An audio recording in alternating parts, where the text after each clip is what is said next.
લોકસભાની ચૂંટણીના ડંકા હવે વાગી ગયા છે અને જેના પડઘા છે એ આખા ગુજરાતમાં ધીરે ધીરે હવે આપણને સંભળાઈ રહ્યા છે.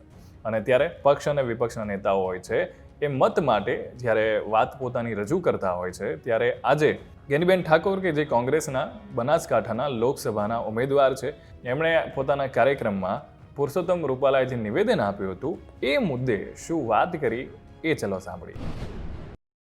2 મહિના પહેલા સામેના લોકો 5 લાખે દરેક સીટ જીતવા માટેના દાવા કરતા હતા કે અમે તો ગુજરાતની 26 સીટો 5 લાખથી વધારે લીડથી જીતવાના. જેવા ઉમેદવારો જાહેર થયા અને 9 લે અને 13 તૂટવા મળ્યો. ત્યાં જુઓ તો સાબરકાંઠામાં ઉમેદવાર બદલવો પડ્યો, વડોદરામાં બદલવો પડ્યો. અને હવે તો બધા ભારતીય જનતા પાર્ટીના નેતાઓ જે સ્ટેટમેન્ટ અને તે ભાષણ કરે છે ને, એક વિવાદ બોલાય ને બીજો તૈયાર, એક બોલાય ને ત્રીજો તૈયાર. હમણાં તમે જુઓ તો રૂપાલાએ એવું ને એવું આખા ક્ષત્રિય સમાજ એક અસ્મિતા સામે સવાલ ઉભો કર્યો.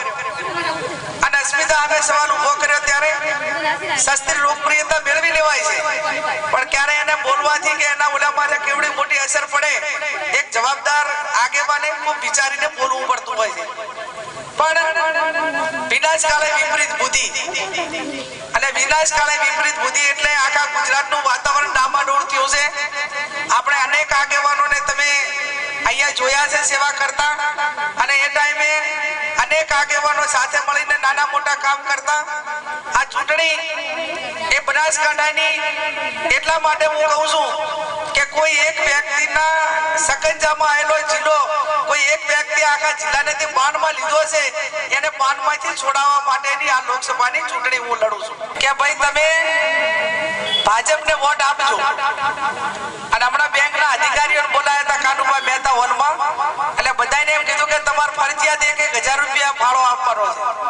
હવે અત્યારે હું અહીં આવી અને તમે મને કોઈ 11 રૂપિયા આપે, કોઈ 100 રૂપિયા આપે, 50 રૂપિયા આપે, સન્માન કર્યું, એ તમારી લાગણી છે. મારે તમારા ઉપર ફરજ ના પડવરાય. અને ફરજ પાડે કઈ તમે હું તમારા ઘરે મૂકી નથી ગઈ, પણ આ એક દબાવ, અને દબાવમાંથી નીકળવા માટે મીડિયાના માધ્યમથી, આપના માધ્યમથી કહેવા માંગુ છું કે જ્યારે આરોગ્યના કર્મચારીઓને હાઈકોર્ટે ઓર્ડર કર્યો કે તમને આ કાયમી કરશું, એ ટાઈમે તમને આરોગ્યના અધિકારીઓ યાદ ના આવ્યા.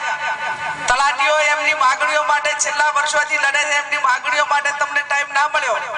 ટેટ અને ટાટ પાસ કરેલા શિક્ષકોની જગ્યાઓ કેટલી ખાલી થઈ, તમને ભરવા માટેનો ટાઈમ ના મળ્યો.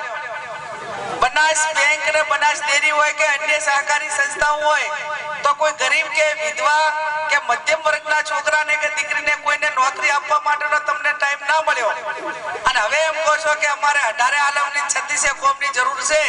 જો તમારે 18 આલમને 36 કોમની જરૂર હોય તો હું અત્યારે આ કંસારી ગામથી એટલું કહેવા માંગુ છું કે છેલ્લા 5 વર્ષમાં બનાસ ડેરીની તમે ભરતી કરી એનું લિસ્ટ બહાર પાડો, અને એમાં 36 કોમને 18 કોમને તમે કેટલાને નોકરી આપી છે, પછી તમે ભાષણ કરજો કે અમારે 36 કોમને 18 આલમની જરૂર.